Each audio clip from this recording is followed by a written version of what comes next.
ജനങ്ങളുടെ ഭാഗത്ത് നിന്ന് വളരെ നല്ല സപ്പോർട്ടാണ് കിട്ടിയിട്ടുള്ളത്. രാത്രി കാലങ്ങളിൽ നടക്കുന്നവർ, രാവിലെ നടക്കുന്നവർ, സ്കൂൾ കുട്ടികൾ, പിന്നെ അവർക്കെല്ലാം ഉപകാരപ്രദമാണ്. ഞാൻ കുറ്റ്യാട്ടൂർ ഗ്രാമപഞ്ചായത്ത് പഴശ്ശി 1-ാം വാർഡ് മെമ്പറാണ്. എൻ്റെ പേര് യൂസഫ് പാലക്കൽ. നമ്മൾ ഈ പ്രദേശത്ത് സ്ട്രീറ്റ് ലൈറ്റ് വളരെ കുറവായിരുന്നു ഈ റോഡുകളിലെല്ലാം. അതുകൊണ്ട് ഞങ്ങളിങ്ങനെ ഇതുമായിട്ട് ബന്ധപ്പെട്ട് പല ഭാഗങ്ങളിൽ അന്വേഷിച്ചപ്പോൾ ലുംബ്രെക്സിൻ്റെ സോളാർ ലൈറ്റ് വളരെ നല്ല രീതിയിൽ ചില ഭാഗങ്ങളിലെല്ലാം കത്തുന്നുണ്ട്. അതറിഞ്ഞ് അതിൻ്റെ മാനേജ്മെൻറ്റുമായിട്ട് സംസാരിക്കുകയും നമ്മുടെ പ്രദേശത്ത്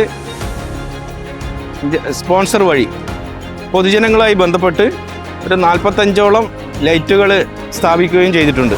ആ ലൈറ്റുമായി ബന്ധപ്പെട്ടിട്ട് ഇതുവരെ പരാതികളൊന്നുമില്ല. നല്ല നിലയിൽ അത് പ്രവർത്തിക്കുന്നുണ്ട്. കംപ്ലൈൻറ്റ് ഇതുവരെ വന്നിട്ടില്ല. രണ്ട് വർഷം കഴിഞ്ഞു.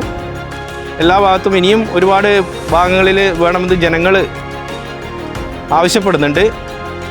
അതുമായി ബന്ധപ്പെട്ട് ഇനിയും നമ്മൾ ഒരുപാട് പ്രദേശത്ത് സ്ഥാപിക്കാൻ മുന്നോട്ട് പോവുകയാണ്.